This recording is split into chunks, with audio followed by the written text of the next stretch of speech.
Throughout the histories of Arda, there have been many prominent characters that have touched the annals of history, be that for good or for evil, or in large or small ways. Some characters affected the passage of time so subtly that it might as well be as though they never existed, whilst others shaped the very face of the world with their will. One such character is Elrond the Half-Elven, who features heavily in the histories of Middle-earth, playing a vital role in the eventual defeat of Sauron himself. Greetings all, I'm your guide the Archivist. Today I will look at Elrond the Half-Elven, his origins, his influences on the events of Middle-earth and his final fate. Before we begin, please like the like and subscribe waystones down below so more people can learn from the archives. Appearance and character. The face of Elrond was ageless, neither old nor young, though in it was written the memory of many things both glad and sorrowful. His hair was dark as shadows of twilight, and upon it was a set of circlets of silver. His eyes were grey as a clear evening, and in them was a light like the light of stars. Venerable he seemed as a king crowned with many winters, and yet hale as he tried warrior in the fullness of his strength. He was the Lord of Rivendell and mighty among both elves and men.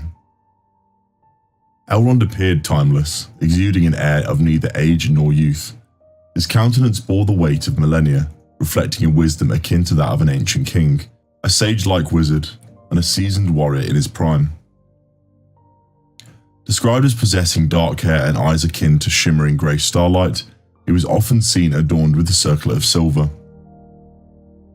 Born to Eärendil and Elwig, Elrond was a half-elven lineage, with Eärendil being the offspring of mortal Tuor and the elf Idril, and Elwing being the descendant of Beren, a man, and Luthien, the daughter of the elfkin Thingol and the Maiar Melian.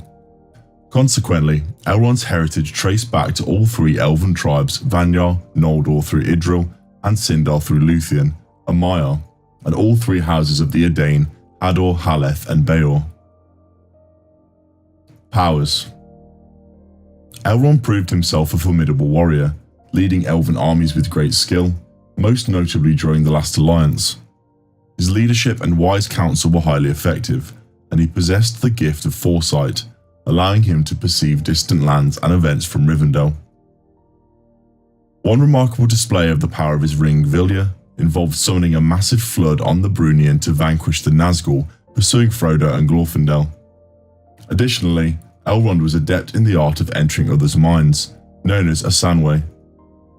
Even after the One Ring's destruction, he communicated telepathically with Galadriel and Gandalf during their return journey from Minas Tirith. Elrond was renowned as one of the most morally unyielding leaders in Middle-earth. Aragorn speculated that only a select few, including Elrond, Galadriel and Gandalf, could completely resist Saruman's persuasive rhetoric. Furthermore, Elrond firmly opposed Sauron and declined his offer of partnership with the elves. The First Age. Elrond Half-Elf, the son of Eärendil and Elwig and great-grandson of Luthien, came into the world at the refuge of the Havens of Sirion in Beleriand during the late First Age, just prior to its conquest by the sons of Feanor. Elrond and his twin brother Elros were taken captive and raised by Maglor, a son of Feanor. Although there were no immediate bonds between them, Maglor eventually took compassion on them, nurtured them, and grew to care for them. As the First Age and the War of Wrath drew to a close, the sons of Feanor were once again operating independently, indicating that by this time, Elrond and Elros had likely departed from their nominal captivity and journeyed to Lindon. The Second Age. In the concluding days of the First Age, Elrond and Elros faced a significant decision, whether to align themselves with the fate of men or elves. Elros ultimately chose the path of men, and was known as Elros Tar Miniatur, eventually becoming the first king of Númenor. On the other hand, Elrond opted to be recognised among the elves and continued to serve as the captain and herald of Gil-galad, the High King of the Noldor, remaining in Lindon. Subsequently, during the commencement of the War of the Elves and Sauron in S8 1695, Elrond was dispatched to Eregion by Gil-galad to safeguard it from the encroaching forces of Sauron. Despite his efforts, Elrond's forces arrived too late and were not substantial enough to overcome Sauron's army. He led the refugees from Eregion, including Celeborn, northwards, narrowly escaping thanks to the intervention of Durin III's forces. It was in SA 1697 that Elrond established Rivendell at the foothills of the Misty Mountains, as a place of refuge and defence. For the subsequent 4 years, Rivendell endured a siege by Sauron's forces. With the arrival of the Númenóreans, the besieging army at Rivendell found itself trapped between the forces of Gil-galad and Elrond, ultimately meeting their demise. Elrond, remaining in Rivendell, convened the inaugural White Council in the presence of Galadriel. It was during this council that it was determined Rivendell would serve as the last bastion to the west of the Misty Mountains, and that the 3 rings held by Gil-galad and Galadriel should remain concealed. Some accounts suggest that during this time, Gil-galad entrusted Elrond with Vilya, the Blue Ring, whilst in other versions Gil-galad retained both Narya and Vilya until the end of the Second Age. Furthermore, it was at this juncture that Elrond first encountered Celebrian, the daughter of Celeborn and Galadriel. During the later part of the Second Age, Elrond joined forces with Gil-galad in the last alliance of elves and men. Their journey from Rivendell to Mordor in SA 3431 marked a significant chapter in history. Elrond played a crucial role as Gil-galad's herald in the war against Sauron. The alliance, comprising of elves from Lothlorien, men from Arnor and Gondor, and likely dwarves led by Durin IV, triumphed over Sauron's army at the Battle of Dagorlad.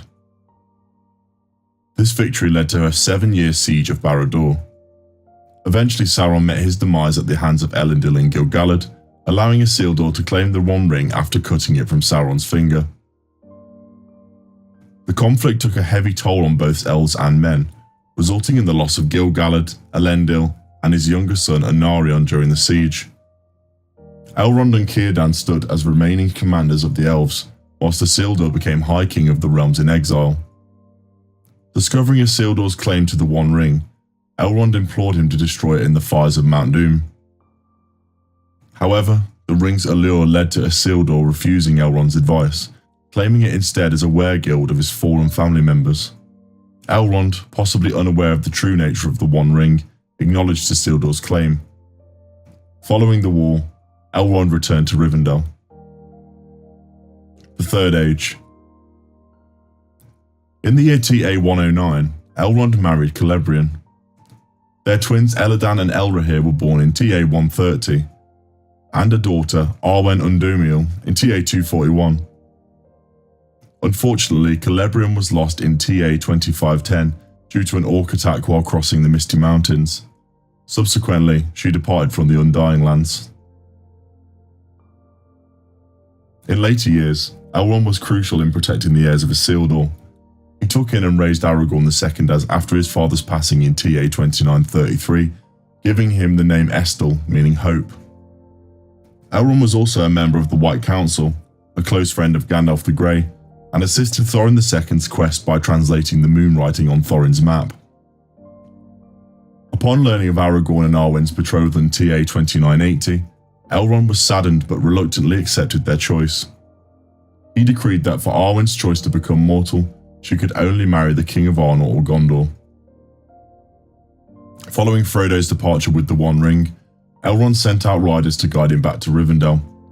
He also heard the council in October 25, 3018, where the Fellowship was formed to attempt the destruction of the ring.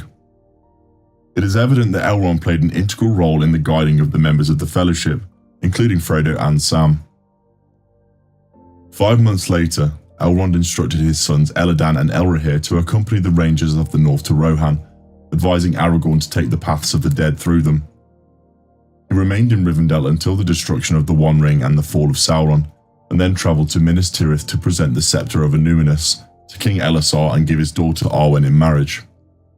On September 29, 3021, Elrond departed Middle-earth to sail over the sea with the other ring-bearers, bidding farewell and to return no more. And so I have now covered the content for this video, but if there's anything that has been missed, please share them in the comments down below. If you enjoyed this content, please remember to like the like and subscribe waypoints down below. Na luego vanadvan. Until we meet again.